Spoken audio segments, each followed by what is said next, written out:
नमस्कार, मेरा नाम है विक्रम सिंह और आप देख रहे हैं आंगनवाड़ी बहनों का पसंदीदा चैनल ICDS न्यूज़।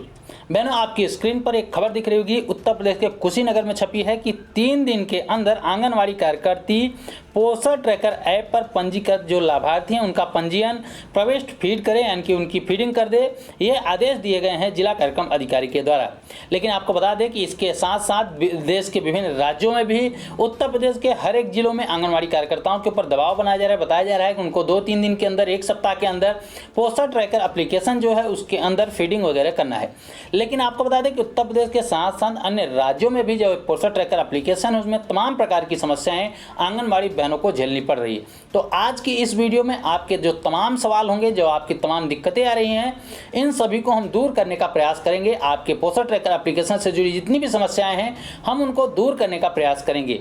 तो बने रहिए हमारे साथ वीडियो के एंड तक। उससे पहले आप सभी से एक छोटी सी रिक्वेस्ट है कि वीडियो को अभी से लाइक कर दीजिए, क्योंकि वीडियो आपके लिए बहुत ज़्यादा इंपॉर्टेंट होने वाली है। साथ साथ चैनल को अभी तक सब्सक्राइब नहीं किया है तो चैनल को सब्सक्राइब करके हमारे साथ जुड़ जाइए। बहनों, जैसे कि आप सभी को पता है कि देश के हर राज्य के लिए पोषण ट्रैकर एप्लीकेशन बहुत ही ज़्यादा जरूरी हो चुका है। खास करके जो हमारी आंगनवाड़ी बहनें हैं उनके लिए एक समस्या भी कह सकते हैं और ये जिम्मेदारी भी मिल चुकी है। अगर ये पोषण ट्रैकर एप्लीकेशन के जरिए बहनें काम नहीं करेंगे तो उनके मानदेय को भी रोका जाएगा। इसके लिए भी आदेश आ चुके हैं। इसलिए ये पोषण ट्रैकर एप्लीकेशन की जितनी भी समस्याएँ हैं, आप सभी बहनों को समस्याएँ हो रही होंगी। ज़्यादातर बहनों को समस्याएँ इसमें आ रही हैं। पहली जो समस्या, प्रमुख समस्या आ रही है कि आंगनवाड़ी बहनें जब अपना नंबर उसमें लॉगिन करने का प्रयास कर रहे हैं नंबर डाल के, तो नंबर नॉट रजिस्टर्ड करके बता रहा है। ज़्यादातर बहनों की ऐसी समस्याएं आ रही है, हमारे पास इसकी जानकारी मिली है। तो उन सभी बहनों को मैं बताना चाहूँगा कि वे सभी बहनें जिनको ऐसी समस्या आ रही है, जिनको बताया जा रहा है कि नंबर नॉट रजिस्टर्ड, तो सबसे पहले जाके अपने सुपरवाइजर से मिले। सुपरवाइजर से अपना नंबर रजिस्टर्ड कराएं, क्योंकि आपका नंबर रजिस्टर्ड नहीं है, आपका नंबर उसके लिए भेजा नहीं गया है आगे। तो सबसे पहले अपने सुपरवाइजर से मिलिए, उसके बाद अपना नंबर रजिस्टर्ड कराइए। इसके अलावा तमाम और भी सवाल हैं जिसके लिए विभाग ने, जो ICDS विभाग है, देश के सभी राज्यों के लिए कुछ प्रश्न उत्तर हैं, कुछ प्रश्न हैं जो कॉमन प्रश्न है, सभी के मन में चल रहे होंगे। ऐसी समस्याएं आ भी रही हैं, तो उन सभी प्रश्नों का एक उत्तर करने के लिए एक PDF दिया है। तो आपको हम उस PDF के बारे में एक एक करके सारी जानकारी बताते जाएंगे। आप लोग ध्यान से ये जानकारी सुन लीजिए। हो सकता है वर्तमान में आपको दिक्कत ना आ रही हो, आगे चल के आपको दिक्कत आए, इसलिए सारी जानकारी आपको सही सही होनी चाहिए। साथ साथ इसलिए भी जानकारी आपको होनी चाहिए कि आपकी अगर कोई आंगनवाड़ी अन्य कार्यकर्ती है, आपकी जैसी बहन है, आपसे पूछ ले कि बहन यह काम कैसा होगा, कैसे होगा, तो इसके लिए आप उनको बता सके, इसके लिए जानकारी होनी चाहिए। तो आइए एक एक करके सारे प्रश्नों को देखते हैं। पहला, आपकी स्क्रीन पर प्रश्न दिख रहा होगा कि पोषण ट्रैकर मोबाइल एप्लीकेशन है, उसमें रजिस्ट्रेशन के संबंध जितने भी प्रश्न है, उसमें पहला प्रश्न है कि पोषण ट्रैकर एप्लीकेशन कहां से डाउनलोड करें। इसके बारे में लगभग सबको पता होगा कि पोषण ट्रैकर एप्लीकेशन कहां से डाउनलोड करें। शुरुआत में बहनों को दिक्कत हो रही थी, लेकिन आप सभी को पता हो गया होगा कि आपको मोबाइल के प्ले स्टोर पर जाना है, गूगल प्ले स्टोर पर आपको सर्च करना है पोषण ट्रैकर एप्लीकेशन। उसके बाद वहाँ पर आपको पोषण ट्रैकर एप्लीकेशन मिल जाएगा। उसके बाद दूसरा प्रश्न, जो सबसे बड़ा प्रश्न है, पोषण ट्रैकर एप्लीकेशन का ID और पासवर्ड क्या है। ये काफ़ी ज़्यादा बहनों में समस्या है। जब ये आदेश जारी किया गया था उस समय उसकी ID और पासवर्ड बताया गया था सबको। आप लोगों ने शायद ध्यान नहीं दिया होगा, हमने आपको लेटर जब बताया था उसमें विस्तार से बताया था। तो यहाँ भी आपके प्रश्नों का उत्तर मिल जाएगा। जो ID और पासवर्ड की बात है, तो यहाँ पर साफ बता दिया गया है कि जो आंगनवाड़ी कार्यकर्ती का मोबाइल नंबर है जिस पर इंटरनेट है, आपका जिसमें इंटरनेट है वही, और आपका नंबर रजिस्टर्ड होना चाहिए, जो पहली प्राथमिकता है। जिसके लिए हमने आपको बता दिया कि अगर आपका नंबर रजिस्टर्ड नहीं है तो आप अपने सुपरवाइजर से संपर्क करिए और उसको नंबर को रजिस्टर्ड करवा लीजिए। उसके बाद आंगनवाड़ी कार्यकर्ती का जो मोबाइल नंबर है जिस पर इंटरनेट है वो ID है, और पासवर्ड के लिए सभी के लिए 5145 इंटर करना है। ये देख लीजिए ध्यान से, यहाँ पर लिखा गया है कि 5145 यानी कि 5145 इंटर करना है, जिससे किसी भी एंड्रॉयड फ़ोन में, आपका कोई भी एंड्रॉयड फ़ोन हो, लॉगिन कर दिया जाएगा। इसके बाद अगला प्रश्न है, तीसरा प्रश्न आपकी स्क्रीन पर दिख रहा होगा कि क्या पोषण ट्रैकर एप्लीकेशन पर एंड्रॉयड फ़ोन पे, एक एंड्रॉयड फ़ोन पे एक से अधिक आंगनवाड़ी केंद्र जो है रजिस्ट्रेशन हो सकते हैं। एक से अधिक आंगनवाड़ी केंद्र का रजिस्ट्रेशन हो सकता है।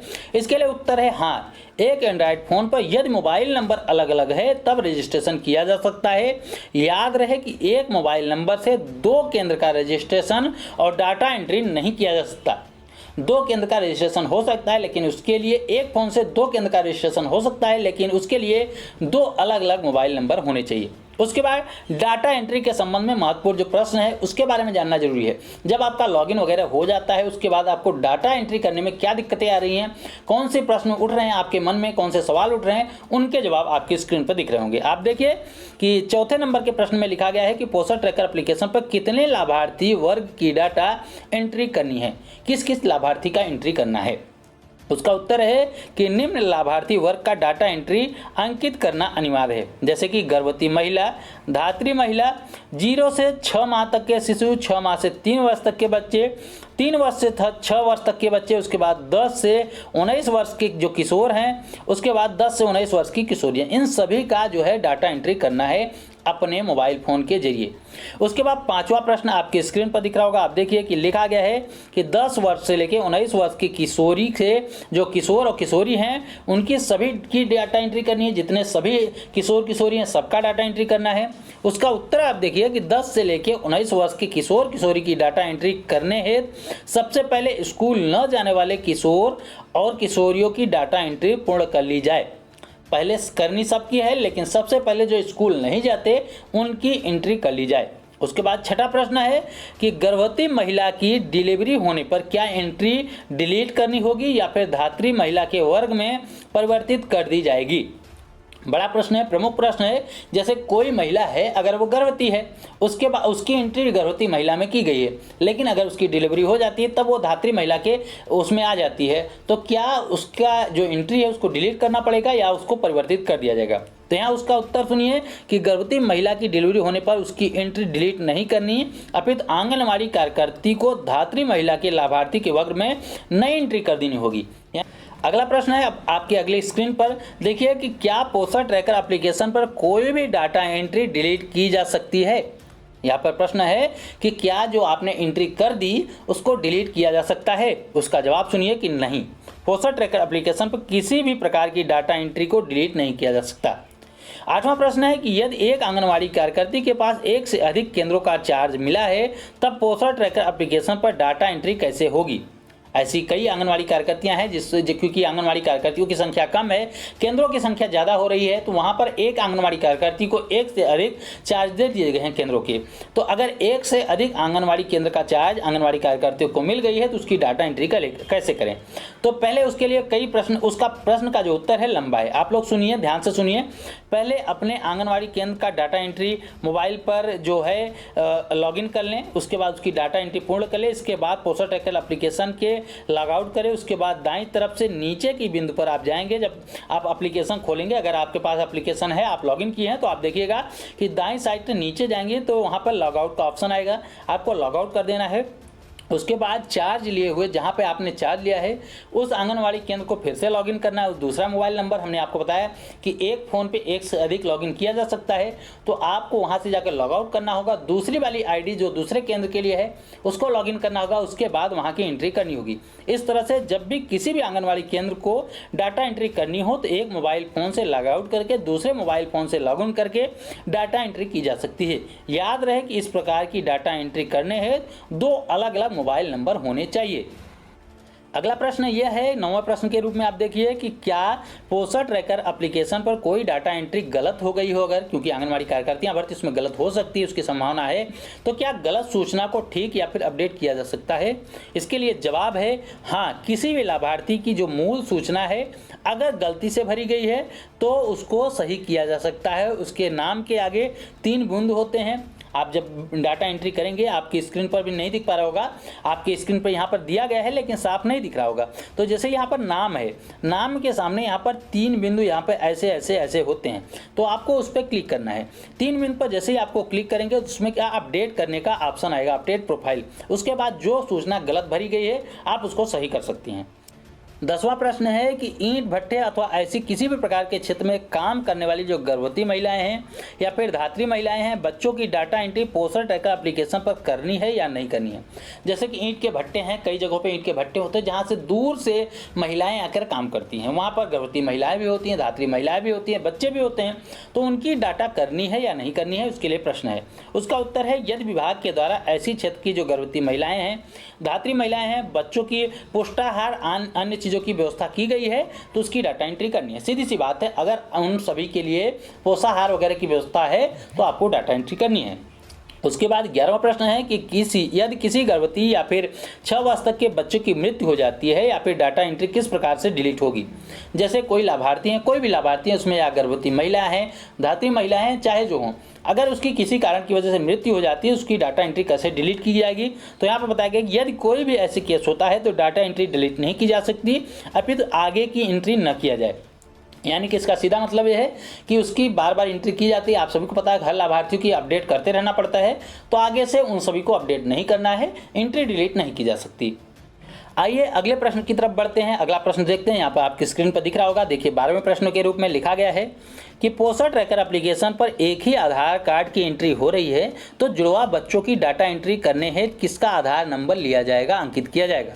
इसका उत्तर है कि जुड़वा बच्चों की डाटा एंट्री करने हेतु एक बच्चे के लिए मां का आधार कार्ड, दूसरे बच्चे की डाटा एंट्री के लिए पिता अथवा परिवार के अन्य सदस्य का आधार कार्ड अंकित किया जा सकता है।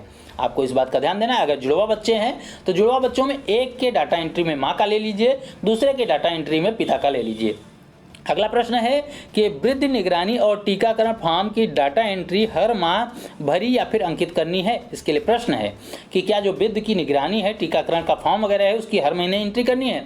हाँ, 0 से 6 वर्ष तक के बच्चों के लिए, 10 वर्ष से 19 वर्ष की किशोर किशोरियों के लिए वृद्ध निगरानी और टीकाकरण का फॉर्म हर माह भरा जाना है। उसके बाद चौथा प्रश्न है कि आंगनवाड़ी कार्यकर्ती का मोबाइल नंबर किस प्रकार बदला जा सकता है। काफ़ी बार ऐसा होता है कि जो मोबाइल नंबर है वो किसी प्रकार से बंद हो जाता है या फिर ख़राब हो जाता है, डिस्ट्रॉय हो जाता है वो नंबर। तो उसमें पूछा गया है प्रश्न है कि आंगनवाड़ी कार्यकर्ती का मोबाइल नंबर किस प्रकार बदला जा सकता है। तो आंगनवाड़ी कार्यकर्ती का मोबाइल निम्न प्रकार से बदला जा सकता है। उसके लिए एक तरीका है कि डीपीओ ऑफिस में दिए गए पोस्टर ट्रैकर जो डैशबोर्ड है उसकी आईडी और पासवर्ड के द्वारा लॉगिन कीजिए। उसके बाद बाईं ओर AWC यूजर आइकन दिखेगा, आपको दिखेगा बाईं तरफ। आप देखेंगे जब आप पोस्टर ट्रैकर एप्लीकेशन आप खोलेंगे तो यहाँ पर बाईं तरफ देखिएगा तो वहाँ पर लिखा होगा AWC यूजर आइकन, उस पर आपको क्लिक करना है। क्लिक करने पर आंगनवाड़ी कार्यकर्ती की सूची आएगी। जिस आंगनवाड़ी कार्यकर्ती का मोबाइल नंबर भरना है उसके नाम के आगे एडिट बटन होगा, उस पर क्लिक करिए। उसके बाद क्लिक करने के बाद आंगनवाड़ी की सूचना स्क्रीन पर आ जाएगी, जहाँ पर पुराना नंबर है उसको डिलीट करके नया नंबर सेव कर दिया जाएगा। उसके बाद 15वां क्वेश्चन देखिए, यहाँ पर बताया गया है, प्रमुख बात है कि मुख्य जो सेविका होंगी यानी कि सुपरवाइजर, तो मुख्य सेविका का पोस्टर ट्रैकर जो डैशबोर्ड है आईडी और पासवर्ड कैसे बनाएं। ये तो रही ऊपर की बातें जो थी आंगनवाड़ी कार्यकर्तियों के लिए थी। अब सुपरवाइजरों के लिए भी बात है कि सुपरवाइजर जो हैं, मुख्य कार्यकर्ती, मुख्य जो सेविका हैं, उनकी पोस्टर ट्रैकर डैशबोर्ड की आईडी और पासवर्ड कैसे बनाएं। उसके लिए जवाब है कि डीपीओ ऑफिस को दिए गए जो पोस्टर ट्रैकर डैशबोर्ड है, जैसा कि ऊपर हमने बताया कि जब डीपीओ ऑफिस से ही ये सब चीज़ें सुधार की जा सकती है, तो डीपीओ ऑफिस को दिए गए जो पोस्टर ट्रैकर डैशबोर्ड की आईडी है और पासवर्ड है उसके द्वारा लॉगिन किया जाएगी। उसके बाद बाईं तरफ यूजर आइकन दिखेगा, जैसा कि आंगनवाड़ी आइकन दिख रहा था उस प्रकार से यूजर आइकन दिखेगा, जैसा कि नीचे दिखाया भी गया है, आप देखिएगा तो यहाँ पर बताया गया। उसके बाद क्लिक करते ही नया यूजर कोड आएगा, यूजर जोड़ा जाएगा, आइकन की दाईं तरफ आएगा, क्लिक करना है आपको। उसके बाद मुख्य सेविका का पूरा नाम, सेक्टर का नाम, ईमेल आईडी, पासवर्ड वगैरह सब कुछ रखा जाएगा। इस प्रकार की मुख्य सेविका का जो डैशबोर्ड है आईडी पासवर्ड बनाया जा सकता है। यहाँ पर आप नीचे देखेंगे तो उसकी तस्वीर वगैरह भी दिख रही होगी। ये पूरा डैशबोर्ड है, इसमें जैसे जैसे बताया गया है यहाँ दाहिने तरफ पे जो देखिए यूजर आईडी होगा, यहाँ पर लॉगिन करना है, फिर दाहिनी तरफ बताया गया वहाँ पर क्लिक करना है।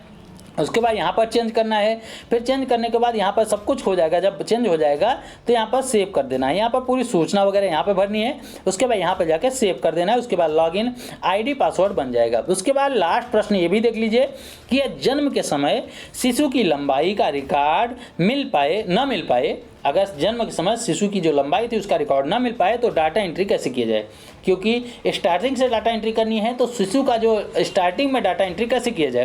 तो उसके लिए उत्तर है कि जन्म के समय शिशु की लंबाई नापना आवश्यक है। संसाधन अथवा जानकारी के अभाव में ऐसा संभव है कि जन्म के समय लंबाई न ली जाए। ऐसी अवस्था में 2 विकल्प दिए जाते हैं। अगर पहले तो नाप लिया जाए, अगर नहीं नापा गया है किसी कारण की वजह से तो उसके लिए 2 ऑप्शन हैं। जिस माह जन्म हुआ है बच्चे का, इस माह जन्मे सभी शिशु, नवजात शिशु, 1 माह से कम आयु के जितने भी शिशु हैं उनको वर्तमान की वास्तविक लंबाई के वाले पोषण ट्रैकर एप्लीकेशन पर अंकित कर दें। यानी कि जो 1 महीने के अंदर उसका जितनी लंबाई है वही अंकित कर दीजिए। यदि 1 माह के ऊपर है और 6 माह तक के बच्चे की लंबाई उपलब्ध नहीं है तो आपको 50 से भी पोषण ट्रैकर की अंकित कर देना है, या आपको 50 सेंटीमीटर आपको पोषण ट्रैकर एप्लीकेशन में अंकित कर देना है। अगर आपके पास 6 महीने तक की कोई जानकारी नहीं है तो आप 50 सेंटीमीटर अंकित कर देंगे। याद रखिए कि यह अस्थायी विकल्प है, ये सही विकल्प नहीं है। आप देखिए यहाँ पर लिखा गया है कि यह अस्थायी विकल्प है। जन्म के समय लंबाई लेने का अभ्यास को अमल में लाना है, आवश्यक है। यह मापदंड केवल जन्म के समय लंबाई अंकित करने के लिए होती है, तो जन्म के समय जरूर लें। तो उम्मीद करता हूं कि पोषण ट्रैकर एप्लीकेशन से जुड़े जितने भी सवाल थे आपको उसके जवाब मिल चुके होंगे। आगे आपको दिक्कत नहीं आएगी। इतने ही सवाल आपके मन में उठ सकते थे, जितनी भी दिक्कतें आ सकती है। अगर इसके अलावा भी कुछ सवाल हैं तो आप हमारे कमेंट बॉक्स में नीचे बता सकते हैं कि आपको ये भी दिक्कत आ रही है या फिर ये समस्या होगी तो कैसे निपटा जाएगा, उसके लिए आप कमेंट कर सकते हैं। वीडियो को ज़्यादा से ज़्यादा लाइक करने के साथ साथ ज़्यादा से ज़्यादा आंगनबाड़ी बहनों तक इसको शेयर करिए, उन तक ये जानकारी पहुँचा दीजिए, क्योंकि सभी आंगनबाड़ी बहनों के लिए जानकारी बहुत इंपॉर्टेंट है। वीडियो आपको पसंद आई हो तो वीडियो को लाइक जरूर करिएगा, और आगे भी इसी प्रकार की महत्वपूर्ण खबरों को पाने के लिए चैनल को भी सब्सक्राइब जरूर कर लीजिए। इस वीडियो में इतना ही, फिर मिलेंगे अपनी नई वीडियो में कुछ नई खबरों के साथ। तब तक के लिए नमस्कार, जय हिंद।